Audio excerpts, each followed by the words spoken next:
Hi, ഞാൻ ഇന്നൊരു video കണ്ടു. അപ്പോൾ ആ വീഡിയോ കണ്ട സമയത്ത് ഞാൻ അനുഭവിച്ച ഒരനുഭവമാണ് അത്. ഒരു ചെറിയൊരു സെലിബ്രിറ്റി ആവുന്ന ആൾക്കാരുടെ ഉണ്ടാവുന്ന ഒരു ബുദ്ധിമുട്ട് ഞാൻ പറഞ്ഞു തരാം. നമ്മുടെ ഇവരുണ്ടല്ലോ, നാദിർ ഷാ,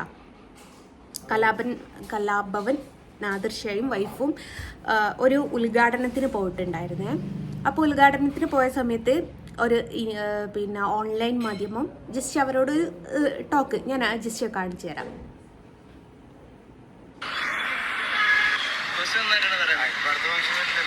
കേട്ടോ, ഇതെന്താ പറയുന്നതെന്ന് മനസ്സിലായോ? കോസ്റ്റ്യൂം അടിപൊളിയായിട്ടുണ്ടല്ലോ. അപ്പോൾ നാദിർ ഷാ എടുത്ത വഴിക്ക് പറയാ, അതിനിപ്പോൾ എന്താ അടുത്ത ഫംഗ്ഷൻ ഇടാൻ പറ്റൂലോ എന്ന്.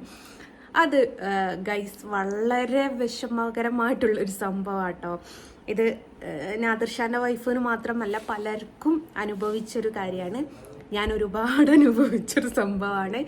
കാര്യം എന്താ വെച്ചാൽ, ഒരു ഫംഗ്ഷനിട്ട് കോസ്റ്റ്യൂം അടുത്ത ഫംഗ്ഷനോ അല്ലെ വേറൊരു പരിപാടിക്കോ പോകുമ്പോൾ ഇടാൻ പറ്റൂല. നമുക്കൊരു ഉദ്ഘാടനമൊക്കെ ഉണ്ടെങ്കിൽ നമ്മളതിന് പേയ്മെൻറ്റ് മേടിക്കുന്നതാണല്ലോ. അപ്പോൾ ആ ഒരു കോസ്റ്റ്യൂം അടുത്ത എന്തെങ്കിലും ഒരു പരിപാടി ഉണ്ടെങ്കിൽ ഇടാൻ പറ്റൂല എന്ന് വെച്ചിട്ട് നമുക്ക് ലോക്കൽ ഡ്രസ്സിട്ട് മേടിച്ചിടാനും പറ്റൂല. കുറച്ച് ഹെവി ആയിട്ടുള്ളത് മേടിച്ചിടണം. അത് പിന്നെ ഒരു സൈഡിലായി കിടക്കുക. ഇവരൊക്കെ ഈ പറയുന്ന പോലെ ഏതെങ്കിലും ട്രസ്റ്റുകാർക്ക് കൊടുക്കുന്ന കേട്ടോ. ഞാനും എൻ്റെ ഡ്രസ്സുകൾ ഒരുപാട് പലർക്കും ട്രസ്റ്റിനായിട്ടൊന്നും കൊടുക്കുകയല്ല കേട്ടോ. നമുക്ക് തന്നെ നമ്മുടെ പരിചയത്തിലൊക്കെ പാവപ്പെട്ട ആൾക്കാരുണ്ടാവുമല്ലോ, ഈ ഡ്രസ്സൊക്കെ മേടിക്കാൻ കുറച്ച് ബുദ്ധിമുട്ടായിട്ടുള്ള ആൾക്കാർ, അവർക്കൊക്കെ സഹായിക്കില്ല കേട്ടോ ഞാൻ.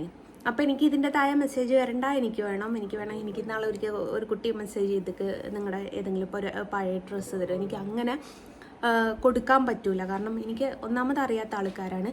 നമ്മുടെ ചുറ്റുവട്ടത്തും അറിയുന്ന ആൾക്കാർ തന്നെ ഒരുപാട് ആൾക്കാരുണ്ട്. അപ്പോൾ അവരെ നമ്മൾ സഹായിക്കാതെ അവരെ കണ്ടില്ലെന്ന് നടിച്ചിട്ട് മറ്റുള്ളവരെ കാണേണ്ട ഒരാവശ്യവുമില്ല എന്നുള്ളൊരു ചിന്താഗതിക്കാരിയാണ് ഞാൻ എൻ്റെ മതത്തിലെ പല കാര്യങ്ങളും ഫോളോ ചെയ്യുന്ന ഒരാളാണ്. അപ്പം മതത്തിൽ പറഞ്ഞിരിക്കുന്ന ഒരു കാര്യം എന്ന് വെച്ചാൽ, പിന്നെ നമ്മൾ കുടുംബത്തിൽ ആരെങ്കിലും സഹായിക്കാനുണ്ടെങ്കിൽ കുടുംബത്തിലുള്ള ആൾക്കാരെ സഹായിച്ചിട്ട് മതി പുറത്തുള്ള ഒരാളെ സഹായിക്കാൻ എന്ന് നമ്മുടെ മതത്ത് പറഞ്ഞിട്ടുണ്ട്. അതേപോലെ തന്നെ നമ്മുടെ ചുറ്റുവട്ടത്തിലുള്ള ആൾക്കാർക്ക് ആർക്കെങ്കിലും ബുദ്ധിമുട്ടുണ്ടെങ്കിൽ അവരെ സഹായിക്കാതെ നമ്മൾ എവിടെയോ കിടക്കുന്ന ആൾക്കാരെ സഹായിച്ചിട്ട് കാര്യമല്ല. കാരണം നമ്മളെപ്പോഴും കാണുന്നത് നമ്മുടെ ചുറ്റുവട്ടത്തിലുള്ള ആൾക്കാരെ ആയിരിക്കും. അപ്പോൾ അവരെ നമ്മൾ സഹായിക്കുക എന്നുള്ളതാണ് ഫസ്റ്റ് കടമ.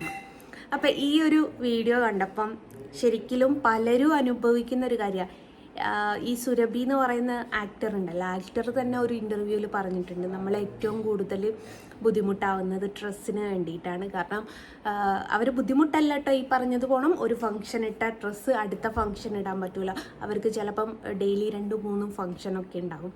അപ്പോൾ ഒരു ഫംഗ്ഷൻ ഇട്ടത് മറ്റൊരു ഫംഗ്ഷൻ ഇടാൻ പറ്റാത്തൊരു ബുദ്ധിമുട്ടുണ്ടല്ലോ, അതെന്ന് പറയുന്നത് വല്ലാത്തൊരു ബുദ്ധിമുട്ട് തന്നെയാണ് ഗൈസ്.